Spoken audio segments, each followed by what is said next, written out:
Hello, my name is Viviana Rodriguez, and the prompt that I chose is prompt number 3, which is explore the experience of women migrants, use descriptions in the book, and find an additional source of your choosing to report on the sexual violence that makes surviving the trip nearly impossible for women.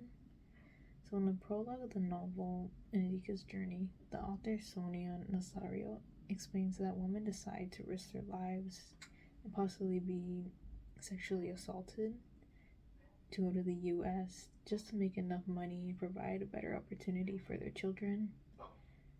They can't provide enough for their children if they decide to stay in their homeland. They don't get paid enough for their job. They live in small homes that get very little to no electricity and water, and they can barely afford food and a proper education for their children. In the prologue, in the section titled Train Talk Lessons, it states, as I followed Anika's footsteps, I learned the depths of desperation women face in countries such as Honduras. Most earn $40 to $120 a month working in a factory, cleaning houses, or providing childcare. A hut with no bathroom or kitchen rents for nearly $30 a month. In rural areas of Honduras, some people live under a piece of tarp. They have no chairs or table and eat sitting on a dirt floor. Children go to school in threadbare uniforms, often unable to afford pencil or paper or buy a decent lunch. At Tegucigalpa Elementary School principal told me that many of the students were so malnourished that they didn't have the stamina to stand up for long at school rallies or to sing the national anthem. Many Honduran mothers pull their children out of school when they are young as 8.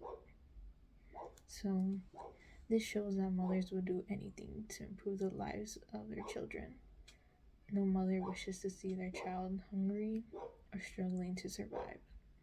Mothers will do anything in their power to provide better opportunities for their children.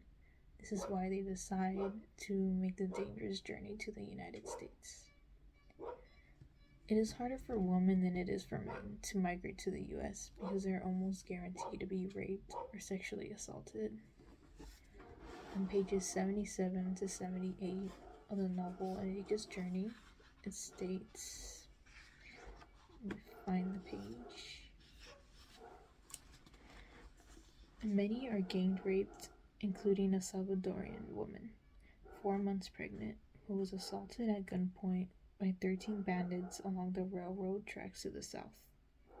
They arrive at local hospitals with severe internal hemorrhaging and long scratch marks on their buttocks. Some get pregnant, a few go mad. In one Chiapas shelter, one raped woman paces, her arms tightly crossed in front of her, a blank stare on her face. At another shelter, a woman spends hours each day in the shower, trying to cleanse herself of the attack. Nearly 1 in 6 girls detained by immigration authorities in Texas say she has been sexually assaulted during her journey, according to a 1997 University of Houston study. Some girls journeying north cut off their hair, strip their breasts, and try to pass for boys. Others scrawl on their chests, Tengo SIDA, I have AIDS. So this provides us with a better understanding of what kinds of physical and psychological effects of being raped or sexually assaulted has on women. It also shows what women would do to prevent themselves from being sexually assaulted. Sexual violence is inevitable for migrating women. Women are almost always going to come across men who will take advantage of them. Some women have no choice but to give away their bodies in exchange for aid and information.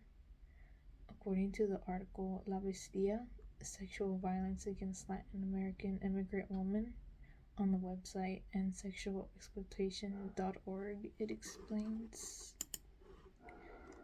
sexual violence is not a matter of chance or a risk for the migrating woman. It is a fact that they must each confront. Sexual violence against migrant women sometimes occurs on La Bestia, but it can also come at other points on the dangerous journey north. Sometimes sexual violence comes from people who pose as benefactors to the migrants. These men offer aid to migrating women in exchange for sexually access to them at some points on their journey. Sometimes Mexican immigration officials sexually assault migrants. Other times, coyotes, people who smuggle immigrants across the Mexico-United States border, target women, taking advantage of their desperation to sexually abuse them.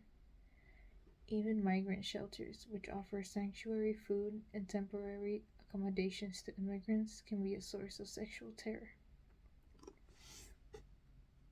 So this illustrates that women aren't safe anywhere in their journeys. They are always a target for men, and no matter what they do, they can never finish their journeys without being raped or sexually assaulted.